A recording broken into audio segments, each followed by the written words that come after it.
Hi అండి, welcome to my home kitchen. అందరూ ఎలా ఉన్నారు, బాగున్నారా? ఈరోజు మన హోమ్ కిచెన్లో రేపు రథసప్తమి ఉంది కదా, సూర్యభగవానుడికి ఎంతో ప్రీతికరమైనటువంటి రోజండి.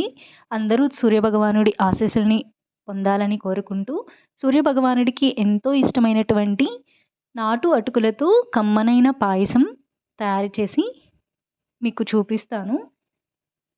అలాగే సూర్యభగవానుడి ఆశీస్సులు మనందరిపైన ఉండాలని కోరుకుంటూ మీకు ఈ పాయసం ఎలా ప్రిపేర్ చేయాలనేది నేను చూపిస్తాను. నేను రెగ్యులర్గా ప్రసాదం పాయసం ప్రిపేర్ చేసేటప్పుడు నాకు ఒక చిన్నపాటి ఇత్తడి గిన్నెలాగా ఉంటుందండి. ఈ గిన్నెని శుభ్రంగా వాష్ చేసుకుని దీనికి కొంచెం పసుపు రాసి బొట్టు పెట్టుకోవాలి.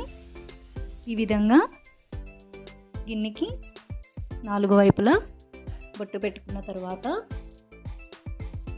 ఈ గిన్నెలో ఫస్ట్ ఎప్పుడైనా సరే పాయసం ప్రిపేర్ చేసేటప్పుడు ఫస్ట్ గిన్నెలో పాలుని యాడ్ చేయాలంటండి, తర్వాత నీటిని యాడ్ చేయాలి. ఇందులో 1 కప్పు వరకు పాలు, అలాగే 1 అరకప్పు వరకు మిల్క్ను యాడ్ చేసి ఈ గిన్నెని ఇప్పుడు స్టవ్ వెలిగించుకుని స్టవ్ని మీడియం ఫ్లేమ్లో పెట్టుకుని పాలు స్టవ్ మీద పెట్టుకుని ఒక 5 మినిట్స్ పొంగొచ్చే వరకు మూత పెట్టుకోవాలి. ఈలోగా పాయసంలోకి డ్రై ఫ్రూట్స్ని ఫ్రై చేసుకుందాం. దీనిలో ఒక 2 టేబుల్ స్పూన్ల వరకు నెయ్యిని వేసుకుని సన్నగా కట్ చేసి పెట్టుకున్నటువంటి బాదం, జీడిపప్పు, పిస్తా అలాగే కిస్మిస్ని వేసి మంచి గోల్డెన్ బ్రౌన్ కలర్ వచ్చే వరకు ఫ్రై చేసుకోవాలి. మీరు ఇవే డ్రై ఫ్రూట్స్ వేయాలని లేదు, మీ ఇంట్లో ఏవైతే డ్రై ఫ్రూట్స్ ఉంటాయో వాటిని వేసి దోరగా మంచి అరోమా వచ్చే వరకు ఫ్రై చేసుకోండి. డ్రై ఫ్రూట్స్ని ఫ్రై చేసేటప్పుడు స్టవ్ని లో ఫ్లేమ్లో పెట్టుకుని మాత్రమే ఫ్రై చేసుకోవాలి. ఈ విధంగా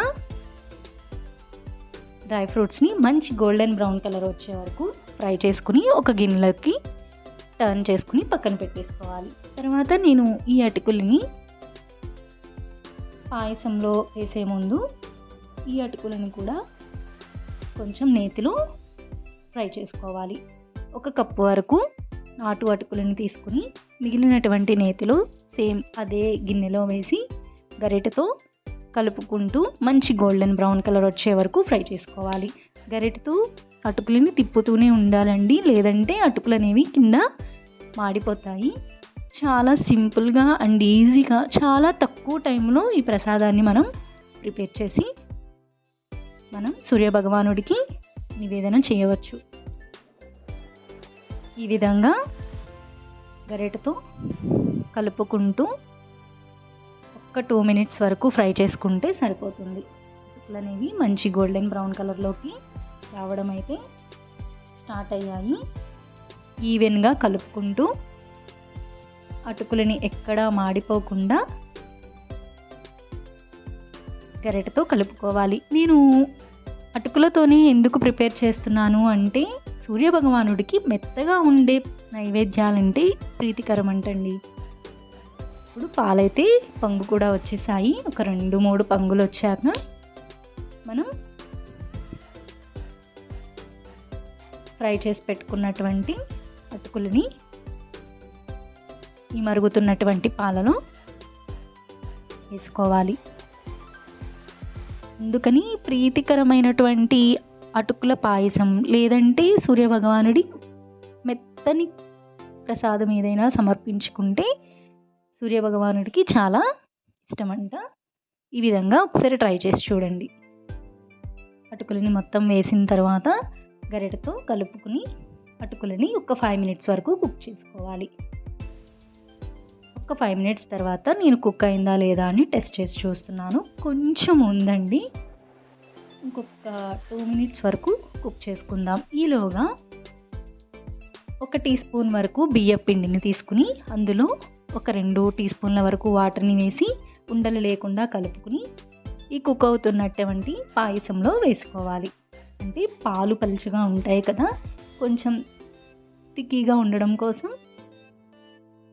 ఈ విధంగా ఉండలు లేకుండా కలుపుకున్నటువంటి వరిపిండి మిశ్రమాన్ని ఇందులో వేసి ఒకసారి గరిటెతో కలుపుకోవాలి. తర్వాత 1 కప్పు అటుకులకి 1/2 కప్పు వరకు దంచి పెట్టుకున్నటువంటి బెల్లాన్ని వేసుకుని మరి ఒకసారి బెల్లం కరిగే వరకు మిల్క్లో అటుకులను బెల్లాన్ని గరిటెతో ఈవెన్గా తిప్పుకోవాలి.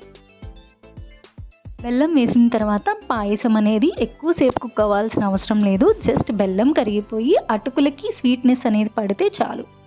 అలాగే టేస్ట్ కోసం ఒక 2 టేబుల్ స్పూన్ల వరకు షుగర్ని యాడ్ చేసుకుంటే మంచి టేస్ట్ అయితే ఉంటుంది. తర్వాత ఫైనల్గా దంచి పెట్టుకున్నటువంటి ఇలాచీ పౌడర్ని కూడా వేసుకుని స్టవ్ ఆఫ్ చేసేసుకోవడమే. ఆ క్లిప్ అనేది మిస్ అయిందండి. నేను ఇలాచీ పౌడర్ని దంచిపెట్టి వేశాను. 1 టీ స్పూన్ వరకు ఇలాచీ పౌడర్ని వేసుకుని బెల్లం బాగా కరిగిపోయిన తర్వాత మీకు వీడియోలో చూపిస్తున్నాను కదా, అటుకులు అయితే సాఫ్ట్గా కుక్ అయిపోయాయి. టేస్ట్ అయితే చాలా బాగుంటుందండి. పిల్లలు చాలా ఇష్టంగా తింటారు.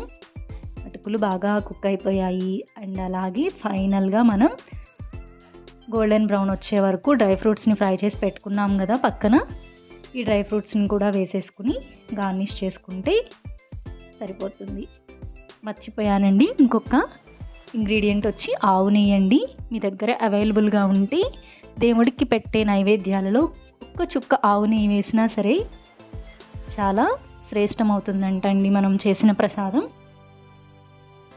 ఈ విధంగా ఆవు నెయ్యి వేసాక మొత్తాన్ని ఒకసారి గరిటెతో కలుపుకుంటే మన సూర్యభగవానుడికి ఎంతో ప్రీతికరమైనటువంటి అటుకుల పాయసం అయితే రెడీ అయిపోయింది. స్టవ్ ఆఫ్ చేసేసుకుని ఒక గిన్నెలోకి టర్న్ చేసేసుకుందాము.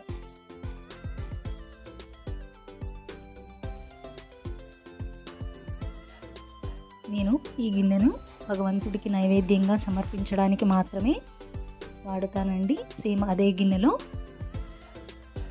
నేను ప్రసాదం పెట్టడానికని చెప్పి దీనిలోకి తీసాను. ఒక గిన్నెలోకి టర్న్ చేసుకుంటే వేడి వేడి అటుకుల పాయసం రెడీ అయిపోయింది. 10 నిమిషాల్లో మనం ఎంత బిజీగా ఉన్నా కూడా ఈజీగా చేసి మనం దేవుడికి భక్తి శ్రద్ధలతో నైవేద్యం ఈజీగా సమర్పించుకోవచ్చండి. ఒకసారి ఈ విధంగా ట్రై చేసి చూడండి. టేస్ట్ అయితే చాలా బాగుంటుంది.